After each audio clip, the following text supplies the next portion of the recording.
This morning, I was taking a look at everything, seeing where everything's at and what I should do moving forward, and getting these final pieces of this puzzle put together. And right now, I'm doing very well for myself. I got everything going. The financing's been taken care of. As of right now, I'm okay. So when I take a look at the whole situation, I talk about it like a chessboard, right? I talk about it like a chessboard, and I also talk about the idea of I do not see myself as like a god. I don't see myself as God. I'm not playing God, right? I always say that in reality, it's just like me. I'm a human being, and like everybody else, God sees everybody. God sees everything, right? I talk about this, but the idea for me is that God sees everything. And so does the devil, right? I talked about this yesterday, but so does the devil. I'm not talking about like I'm not like playing God with my life, right? I'm not doing that. But when I take a look at I'm not saying I'm not playing God with the universe, right? I don't see myself as God. Okay, when I take a look at what I got going on, I take a look at the quality of my assets. When I take a look at I'm trying to think of the best way to put this together in terms of actually presenting my idea. I don't see myself as God. I'm not playing God. All right, if anything, when I take a look at everything that I'm doing, things actually turned out for me way better than I ever anticipated.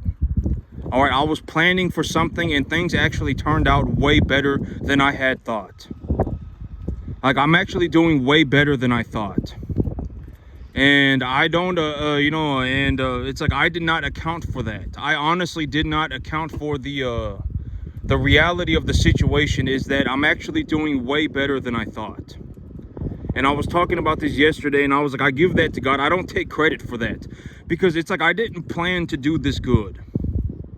All right, I did not plan to do this well. I was diligently planning. I was working every day. I was making sure that I was doing what needed to get done. But I did not know that things were going to turn out this well for me. It's been maybe 6-7 months into the year, and I'm already net positive about $45,000 for the year on my cattle business. I still have 5 or 6 months left of the tax year, and I'm already net positive about 40 grand. I mean, I think I'm going to be net positive about 70 grand for the year. And that's just cash flow, right? And so I did not, and when I take a look at the entirety of my situation and how things have unfolded, and where I am right now, and what am I looking to do, and I actually did not anticipate for things to go this well for me. I did not anticipate it. I did not even plan for things to go this well for me. Things are going way better than I ever imagined. And when I take a look at the situation for what it is, it's like, I did not even plan for that. I did not plan for that. I did not even consider it, but it became my reality. And so I believe that that has to do with my relationship with God. If I had sold my soul to the devil, I was actually talking about this over the last 2 days, but one clear indicator, I always say that, God sees everything, but so does the devil. And, if the devil looks like the devil, if the devil takes a look and sees that, it's like I could take this soul, the devil will take your soul without hesitation. The devil will take your soul. All right. And so how do you know if somebody's actually with God or with the devil? Well, take a look at, take a look at the individual, right? I mean, is their life, just take a look at them. You can tell, right? I mean, and I don't say this stuff to like kick people while they're down. I don't, and I actually found it very interesting. But before the Christian view of God, there were the belief system of like people like Zeus. And God was actually a very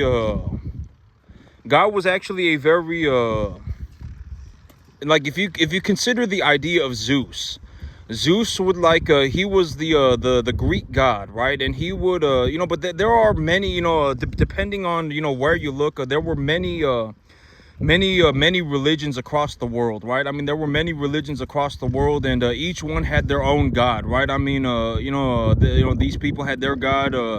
It did not matter where you went. I mean, I'm pretty sure, it did not matter where you went, right? And so, like, if you had a culture that believed in God, they had their own god, and God was actually like, if you consider Zeus, it's like Zeus would have like turned himself into a person and had a baby with a woman, and then turned himself back into Zeus, and then gone into, to Mount Olympus, and if you offended Zeus, he would strike you with lightning and all sorts of stuff, right? And so, like,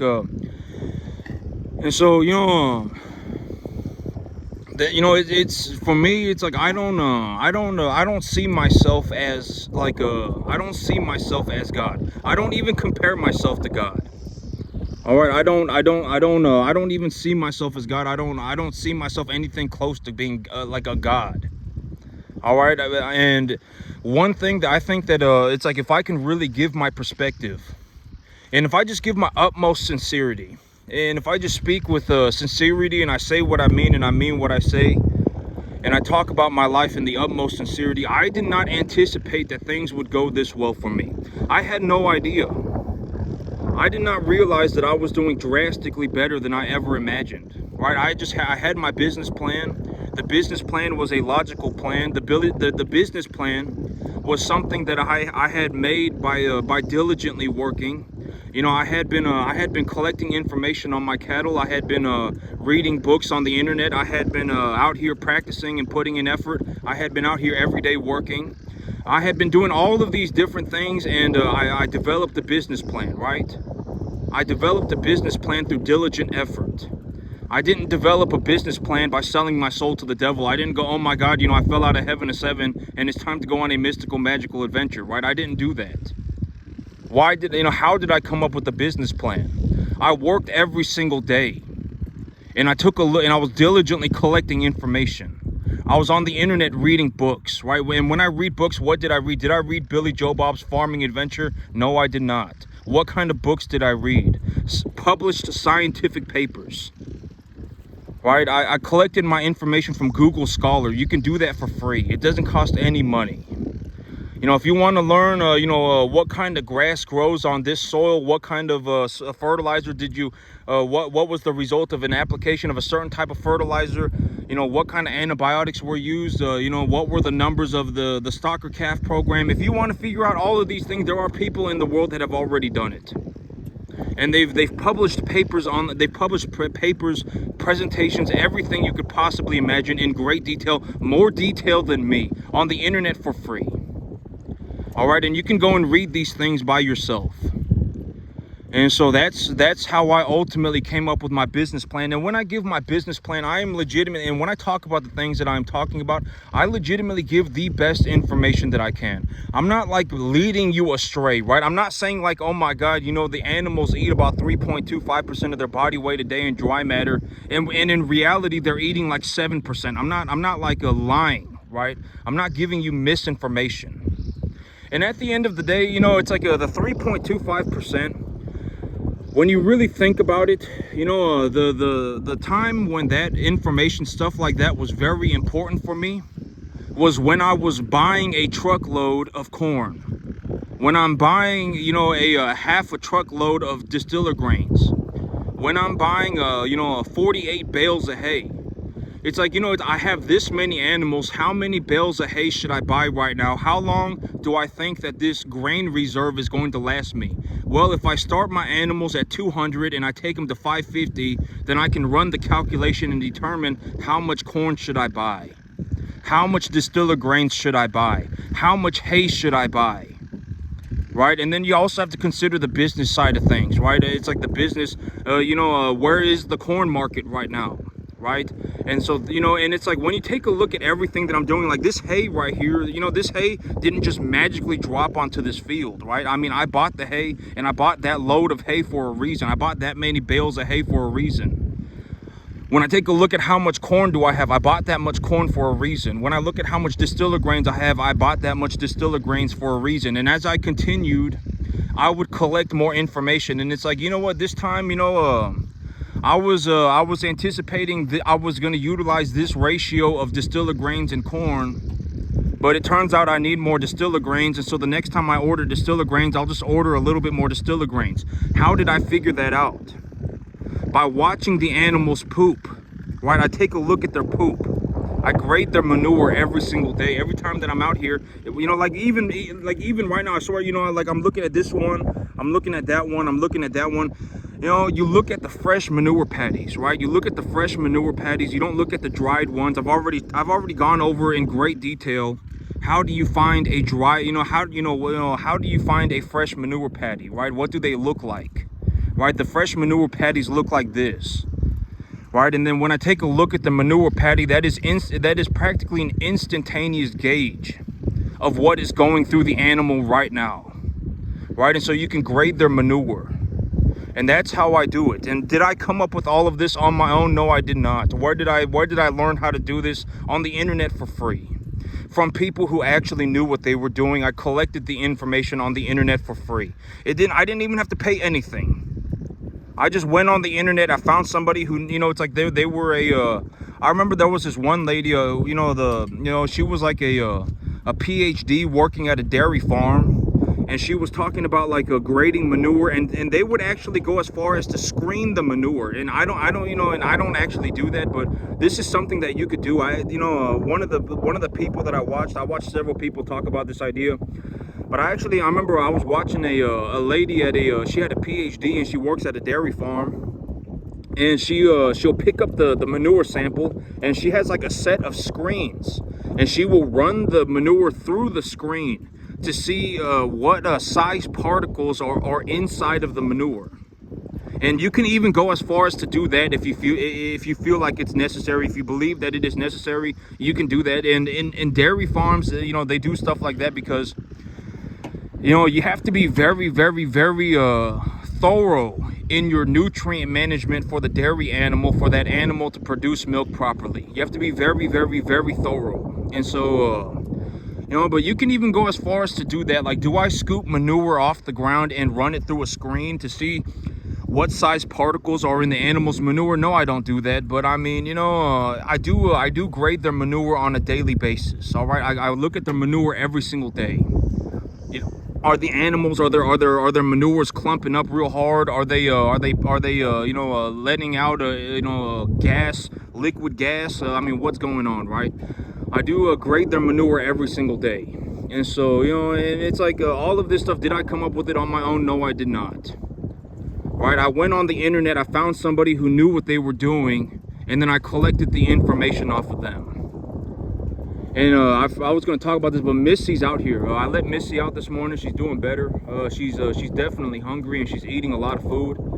And so I let her out this morning. And these animals, if you take a look at them, they're going to be going okay, because me right now, I've already got the financing taken care of. I've already got the financing handled. And so there's no reason for me to sell there's no reason for me to sell an animal unless I actually need the money. And so I've already got I got the financing done 2 days ago. I got financing cleared. Financing is done. It's good to go. At the end of the day, the only thing that would possibly make this deal fall apart is if I just, and here's the thing. It's like, this is not going to happen, but I mean, like, if a tornado hit my farm tomorrow, like, if a tornado hit my farm tomorrow and I lost all of my assets and I had to start all over again from the very beginning, then I could back out of the option contract, right? I could back out of the option contract, something like that. Right, I'm still under option, but as of right now, I'm telling you, everything is on track. Do I think that is there going to be some cataclysmic flood here, in the next 3 months? I hope not. I mean, something completely out of left field would have to happen for me to, knock on wood. I hope something like that doesn't happen, but something like that would have to happen for me to back out of the option contract as of right now. I've already got, I'm taking a look at my balance sheet. I'm taking a look at my assets. I'm taking a look at the overall situation, and I've deemed it a go. As of right now, I've deemed it good to go. I'm moving forward. I've actually even got the financing done, so financing has been cleared. And so, like for me, I don't, like I would have to have a tornado. Like if I had a tornado here and it just absolutely obliterated my farm, then yeah, I would have to, I would have to back out of the option contract, right? I mean, even then I may still go forward with the option contract. I don't know, right? But as of right now, I'm good to go. I've actually even got the financing done. So financing has been finished. I've got financing for the deal. Everything. When I take a look at what I got going on, things are going better than I ever imagined. And I don't take credit for that because I'm just going to be completely honest, and I will be completely sincere. I did not anticipate one bit that things were going to go this well for me. I did not know. I had zero idea. I did not even consider the possibility of things going this well for me. I'm taking a look at everything, and I'm like, like I did not even imagine that things were going to go this well for me. And so I don't take credit for that because I didn't do that, right? Like me, I didn't, plan for, I didn't plan for this exactly to happen. I did not. Maybe I planned for 95% of it, and the 95% that I planned for, I planned very diligently, and I planned very thoroughly, and I didn't sell my soul or anything. I mean, I planned very diligently.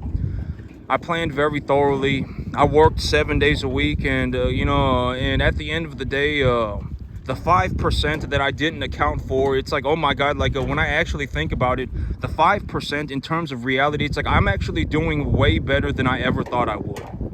Way better. I mean, I don't even know. And here's a way to look at it. If I consider just my real estate assets right now, just my real estate, nothing to do with my business or my cattle or anything, my vehicles, no nothing, just my real estate, I have $1 million worth of real estate just right now. That's just my real estate. When I consider my business and everything, my cattle, my assets, here's the thing. And it's like, if you want to understand how much money I am generating, if I were to just make monthly payments on my fields, that was all I did. That was all I did. I just made monthly payments on my fields. I would make almost like $40,000 a year, $40,000 a year on just the equity that I have stored on my properties. Because I was talking about this, but it's like, if you make, okay, and I used my property here for example. I took a $250,000 loan for this property on a 3.75% interest. What does that cost me? I don't have property tax. Why? Because I'm a registered farm. So what does this farm cost me? It cost me about $1,150 a month. I pay about $1,200 a month. All right, that is my actual numbers. It does not matter what you think. All right, and I've always said, me, when I give this information, you have to consider that I am actually giving you my numbers. I'm not making this stuff up. These are my actual numbers. Like, these are my actual legitimate numbers. I pay about $1,200 a month for this farm. And so every month when I make that payment, a part of my payment is what? Principal, and then the other part of the payment is what? Interest. Principal is another way of saying what? Equity. So it's like, if I make a $1,200 payment and and I got a 3.75% fixed interest rate, $700 or so, $650 or so of that payment is principal. It's equity. It might actually be closer to $700. And I've been making an extra payment every single month on the principal of my property. I've been putting extra equity away on my property. So that money is equity on my property. If I want to access that equity, what do? This is with any asset. It's not just real estate. You can do, and I do this with cattle too. This is with all assets. If I want to access that money, what can I do? I can liquidate the asset, or I can have a line of credit opened against the property. Why do you get a line of credit? How do you get a line of credit collateral? How do you collateralize an asset? Or actually, I just answered the question. When you open a line of credit against the equity of an asset, what is that called? It's called collateralization. You are collateralizing your asset for a line of credit. Why would a banker do that? Why would an individual do that?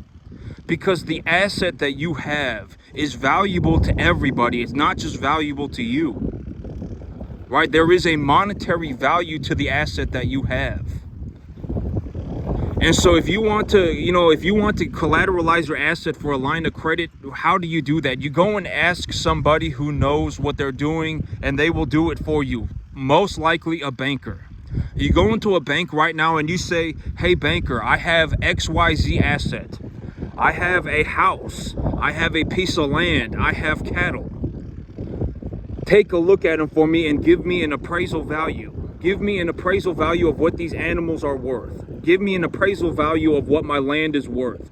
Give me an appraisal value of whatever, right? I mean, if you have a room full of gold, right? Give me an appraisal for what this room full of gold is worth.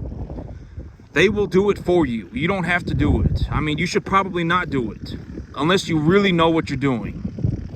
All right, and then you can do it. I mean, and then they'll give you an appraisal value. Your asset is worth this much money. You've been making monthly payments of this amount. This is how much of your loan you have paid off.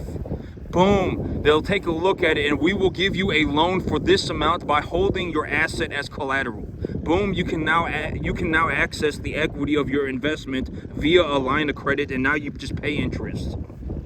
All right, boom, congratulations. That's how you do it. Right? And when I talk about this, and it's like, and I got my pieces of land, right?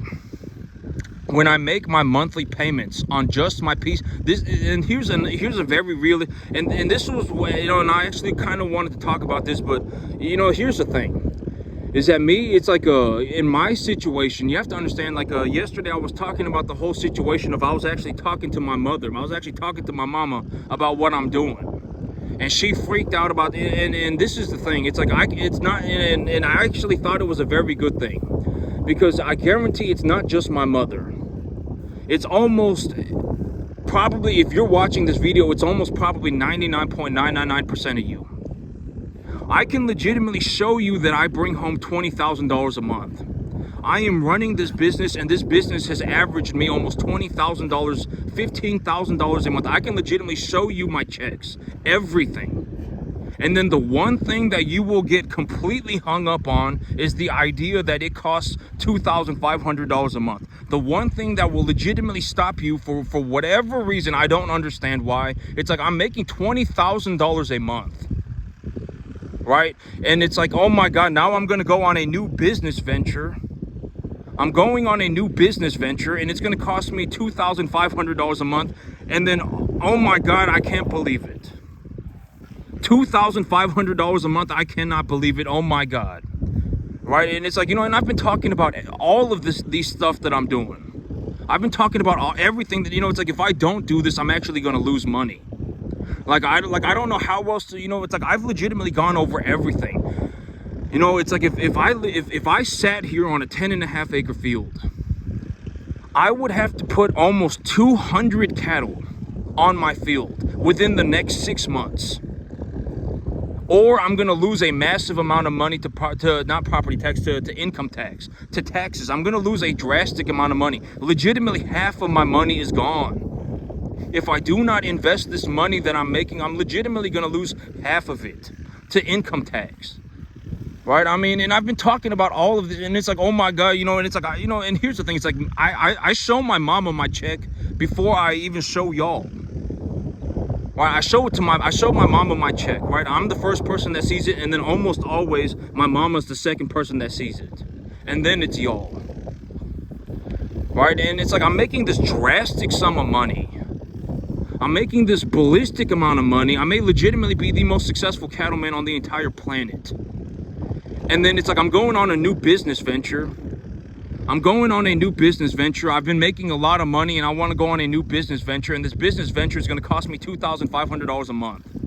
And then it's like, boom, oh my God, I can't believe it. Oh, $2,500 a month. That's unbelievably risky. I can't believe you're doing that. Why would you do that? Why would you not just sit here for the entirety of your life and run cattle on 10.5 acres forever? Why would you put yourself under that risk? And it's like, if we actually talk about the reality of my situation, I am more at risk of losing money if I don't move forward with my new business venture than if I do. 100%. I'm gonna have to pay half of my money in taxes. Does that sound like a good alternative to what I'm doing? Not really. Right? I mean, because it's like, think about it. It's like, if I have $25,000 in cash and cash equivalent reserves, if I legitimately made $0 for the next 10 months, I could still make payments on my new property. Right? I mean, and I've been talking about this, but in reality, I don't even want to be in a situation where I'm making an excess of $6,000 or $7,000 a month. I actually don't even want to be in that situation. Because it's like, if I really need money, I can just sell an animal. If I really need money, I can just sell 2 animals. I don't want to be in a situation like right now. Maybe I make an excess of like $7,000 a month, $6,000. I make like if I sat on my hands for the entire year and I just kept my farm going sideways and I didn't, maybe I make an excess of about 60, or on a conservative estimate, 60 grand. But reality, it's gonna be like 70, 80 grand. I don't even want to be in a situation where I have $70,000, $80,000 a year in my bank account. I would much rather buy and raise cattle. Much rather buy and raise cattle. It would be better in terms of a monetary strategy. It would actually be a better idea for me to buy cattle and to buy, granted that I purchased the right type of cattle and I raise them properly. All right, if I buy the right type of cattle, I pay a reasonable price for them, and then I raise them properly, I'm much better off just buying cattle than I am holding on to cash. When I run cattle, I make a boatload of money. I may, and I talked about this in terms of the greater scale of the economy. But in the year 2024, I made it to the top 0.00001 percentile of the entire U.S. economy, starting a cattle ranch on a 10.5 acre field. That's how well I am doing. And if you want to take a look at it in terms of a scientific perspective, I found a government paper. There was a government research paper done by a group of PhDs running a stocker calf program, and their numbers looked almost identical to mine. I am legitimately, in terms of like what you see here, what I got going on, it would borderline take a group of PhDs to accomplish this. You would probably need a PhD for a person who puts the animal feed together. You would need a PhD for the animal medication. You would need a PhD for the business aspect. I mean, I don't think that it was a business study, but I mean, you would need, it was a group of PhDs, and my numbers looked almost identical to theirs in terms of a scientific perspective. Right? I mean, I have not seen anybody even manage to do 10%. Not even 10%. Right? And so, it's like and I actually talk about this all the time, but the $2,500 a month that it's going to take me, I don't care about the $2,500 a month. I don't care about, $2,500 a month to me is 1/3 of the money. It's like it's less than, or it's like a whatever. It's in between 1/3 and 1/2 of the money that I am making in excess of on my 10.5 acre field right now. In excess. Right? I mean, and it's like I don't know how else to put it. I make almost I probably make about $70,000, $80,000 a year of net profit on this field, on this 10.5 acre field. $2,500 of that's 30 grand. Let's just say conservative estimate. And here's the thing, I already borderline made about 40, 45 grand. And it's only been like 6 or 7 months. And so I still got another 5 or 6 months left to go, and I've already made 40 grand. And so, 30 grand is like half of the excess money that I'm making. It's not even half of the total money that I'm making. It's half of the excess money that I'm making. And I actually talked about this in terms of an idea, but it's like, you know, like let's say that, okay, consider this. You're in a situation where you are putting $6,000 a month in your bank account. And instead of putting $6,000 a month in your bank account, you put $3,000 a month in your bank account. Does that really change your life? In terms of my reality, no, it doesn't, right? And in reality, it's like if I invest this 3 grand, I purchase a piece of land, or if I invest this, whatever, 2,500, whatever it is, right? $2,500.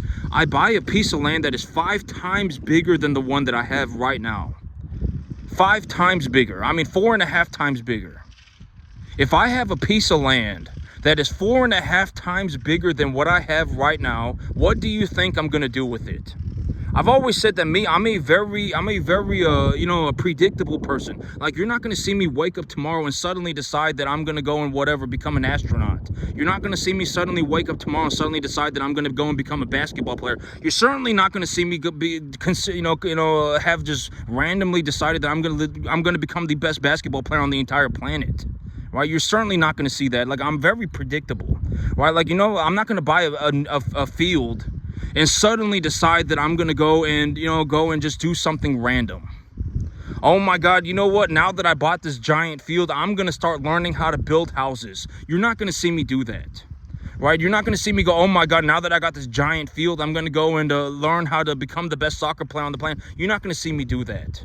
What do you think I'm going to do if I have a new field? I'm going to farm it.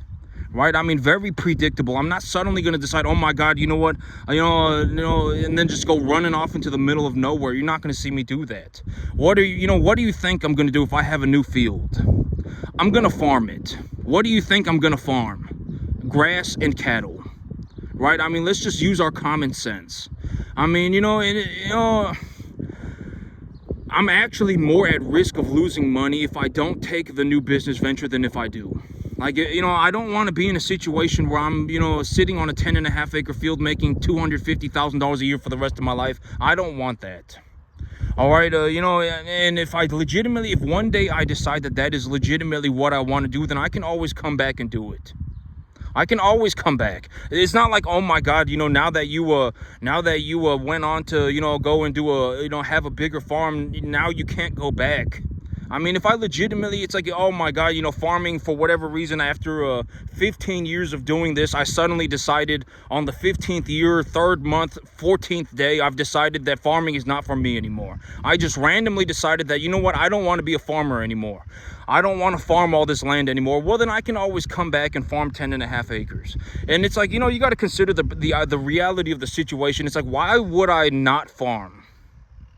Right? Like me, when I run cattle and when I grow grass, I make a boatload of money. On a 10.5 acre field, I managed to get into the top 0.00001 percentile of the entire U.S. economy for the year 2024. Why would I not farm? And if you want to consider things a different way, just my real estate portfolio is valuated at about $1 million. Just my real estate. It's nothing to do with my business at all. If I include my business, even right now, I'm borderline already at $2 million, probably even higher.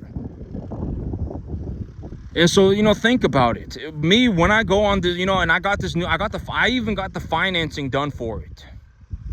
The only thing that would stop me from going onto this field in the next 2 months is like if there was like an inferno, if there was like a cataclysmic flood, if there was like a legitimate tornado that hit my field and killed all my animals. That's if something like that does not happen, then the deal is done.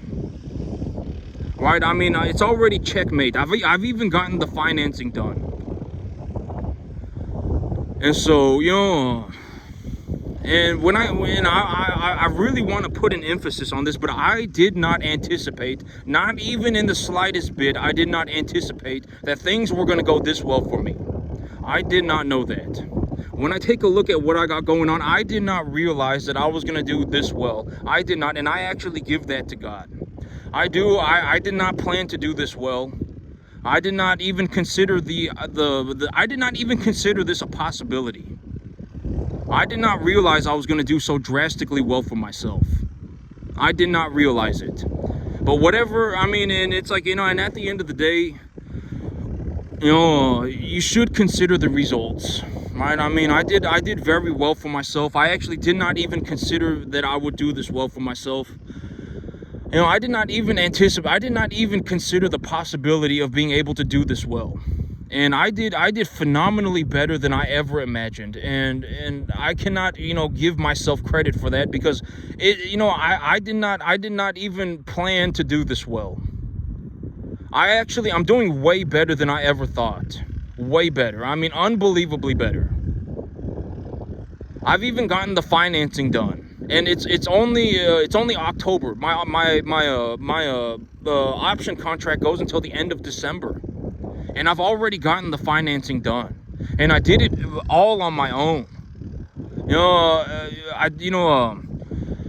But okay, I don't really want to talk about the finite details of the deal, because it's not done until it's done. But right now, I'm actually thinking about doing I'm actually considering the seller finance. The owner did offer me a seller finance, and so that's the deal that I'm gonna take.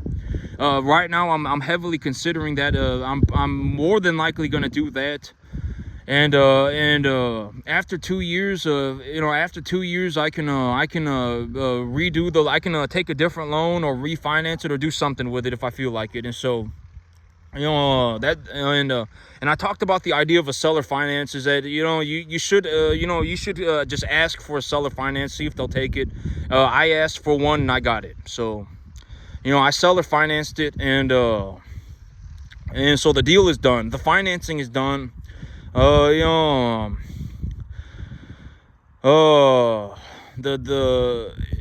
terms of like what would actually stop the deal from happening, I mean, it would have to be something like a tornado or like a cataclysmic flood. In terms of the reality of the situation, I'm actually doing way better than I ever thought. And with the whole seller financing situation, that doesn't put me in a bind for credit. The seller is going to finance it to me anyway.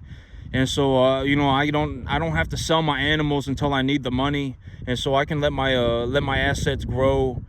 I got a lot. I did not plan for things to go this well for me. I'm just going to be completely honest. I'm going to be completely sincere and upfront about it. I did not consider the possibility of things going this well for me. But things went way better than I ever expected, way better than I ever planned, way better than I ever anticipated, and I can't give myself credit for that, because I didn't do it. I did not think, I did, maybe 95% of it, but the 5% that I did not even consider, it's like, oh my God, things worked out very, very, very, very, very well for me, way better than I ever anticipated. And, I talk about this, and you got to understand that I talk about the duality of my situation, the duality of life. And it's like, if I really took all of the money that I was investing into my business and all of these things that I'm doing, and I went and I bought myself a Lamborghini, if I would, and I would highly suggest that you don't turn into this person. If you're sitting there going, oh my God, I want to go on a Lamborghini and I fell out of heaven a 7, and, whatever it is, right? I would highly suggest that it might be too late for you, but you should probably be thinking about more productive things, right? I mean, there's no reason, it's like, because here's the thing, it's like me, okay, and here's a way to look at it. Me, if I took all of the money that I made and I went and I rented myself a mansion, which I could, it's not going to be that, I could rent myself a small mansion, right? Whatever, pay $7,000-8,000 a month for it, whatever, right? $6,000-7,000 a month for it, and then I go and I lease myself a Lamborghini, and then I go and buy myself a Rolex. I could look rich. I would look rich for about 2 years, and I could be on YouTube. You could see me on YouTube right now going, oh my God, look at me. Look at my new mansion. Look at my new Lamborghini. Look at my new Rolex. But I'm telling you, like, when you actually understand, like me, and I talk about this in terms of like me, I actually know how to make money, and I actually know how money works. All right, like, you can't pull that over me. All right, your mansion is leased. Your Lamborghini is also probably leased. You're probably actually financially closer to being homeless than you are to being financially well off. It's not going to work on me. It won't work on me. And if it works on you, that's not good. And if you're encouraging people to be like that, that's not good. All right, it's not going to work on me. Your Lamborghini is probably leased. Your mansion is probably also leased. Your Rolex, you can barely afford it. And in reality, in 2 years, you're going to essentially be underwater, or you're going to be negative. You're actually closer to being homeless than you are to being financially well off. And it's like, congratulations, you made a little bit of money, but you immediately imploded. You acted like an idiot, and you're well on your way to being poor. I mean, not being poor, you're still a poor person. You just a poor person that had some money, and you're well on your way to going back to step number one. Right? You have no money, you can't afford anything, congratulations, I guarantee it. Right? And it's like me, I could do that too, right? I mean, if I really wanted to, I could just say, you know what, the heck with it. I'm not gonna, invest my money into my business anymore. I'm just gonna take all the money that I've made, and I'm gonna go and lease myself a mansion, and I'm gonna go and lease myself a Lamborghini, and I'm gonna buy myself a Rolex, and I could probably pull it off for about 2 years. And then you could see me on YouTube right now going, oh my God, look at my new mansion, look at my new Lamborghini, look at my new Rolex, look at my 5 girlfriends. And then, I could probably pull that off for about 2 years. And then I wouldn't have any more money. And you're going to see this happen with a lot of people. A lot of the people that you see right now that are like, oh my God, it's like they made a little bit of money. They leased themselves a mansion. They leased themselves a Lamborghini. They went and bought themselves a Rolex. They got themselves 3 girlfriends. In 2 years, they're going to be broke. And in 2 years, you won't even remember their name. They will have lost all of their money. All right, and then that's the ultimate outcome. The devil took their soul. All right, and so you don't want to do that. All right, I can almost guarantee it. You don't want to do that. I mean, and you can use it. I mean, I'm not saying, oh my God, look at me, I'm a saint, but I mean, I'm at least I'm good with money.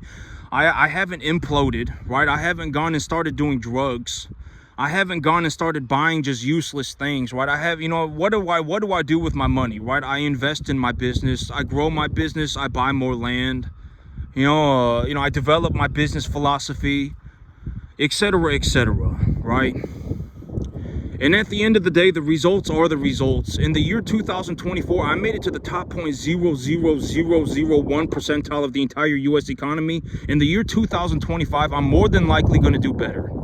I will actually probably outperform what I did in 2024, more than likely, the last thing that I wanted to talk about is that you have to understand that, whether you make it or not can be directly influenced by you as an individual. It can be. But the problem most of the time is that once the damage has been done, the damage is almost always permanent. If you actually manage to turn yourself around, it's borderline a miracle. Most people cannot. Why? Because they've just been in that microcosmic universe for too long. They've been that person for too long. All right, and it's like, and if everything is a life and death battle for you, if everything for you is impossible, and it's like, oh my God, and you're just in this life and death battle over nothing all the time, you're probably not going to be able to break out of that. And I'm only saying that because it's like, maybe if you're aware of the situation that you're in, you will be able to break free. And if you want to see what I'm talking about, go into Costco and take a look around. I can almost guarantee if there are 500 of you watching this video, 492 of you are probably going to be poor people out of 500. If somebody who actually knew what they were doing took a look at your life and your balance sheet, you would actually be closer to being homeless than you are to being well off financially. And you are probably stuck like that forever. It does not matter. I can almost guarantee it. All right, and you're probably, but if you turned on a dime tomorrow, today, right this moment, it would actually be a miracle. All right, and it's like, if you actually went and you were like, oh, you know what, I'm going to start looking for equitable assets. I'm going to look for something that I can invest my money in. When I invest my money, I'm actually not spending money. I'm trading my money for something that is equally as valuable because the equity is appraised by an expert, right? I mean, if you started thinking like that, it would be a miracle. And if I put $4,000 into this thing a month, and if things went horribly wrong for me, I would get $2,500 back. But if things went well for me, I would actually make 1,000. Next year, I believe that I can appreciate my asset by increasing my cash flow. If we're talking about real estate, you know, it's like maybe next year you increase the rent per door by $50 a door. Then boom, it's like, you know, and you come up with a realistic strategy and you actually go for it.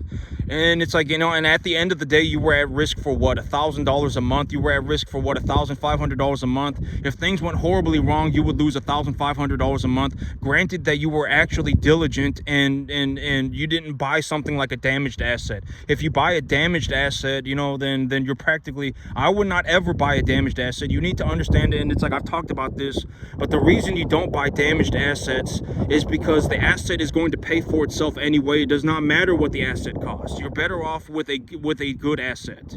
You're better off paying more for a good asset than you are for paying less for a damaged asset. Because let's say you misinterpret the information. You think that the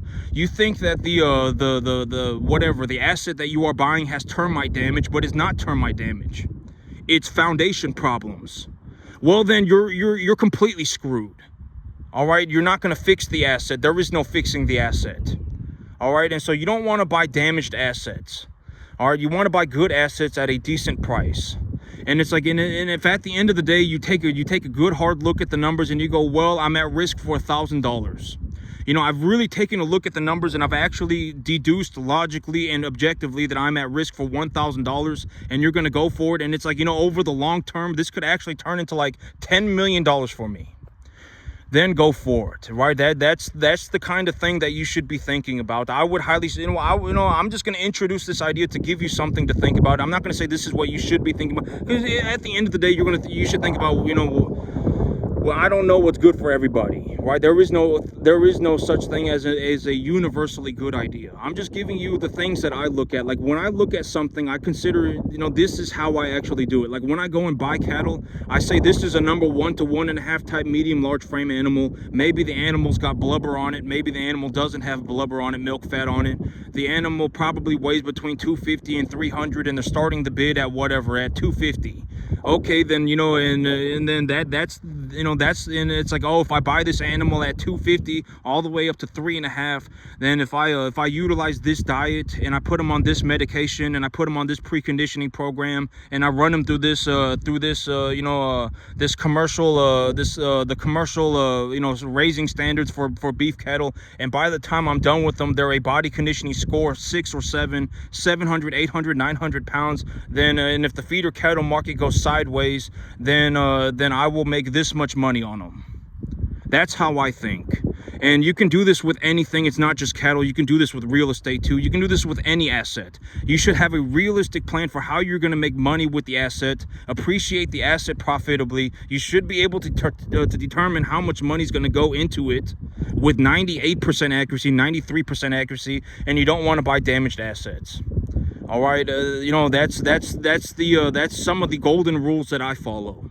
And, you know, and I do very well for myself. I actually ended up doing way better than I ever anticipated.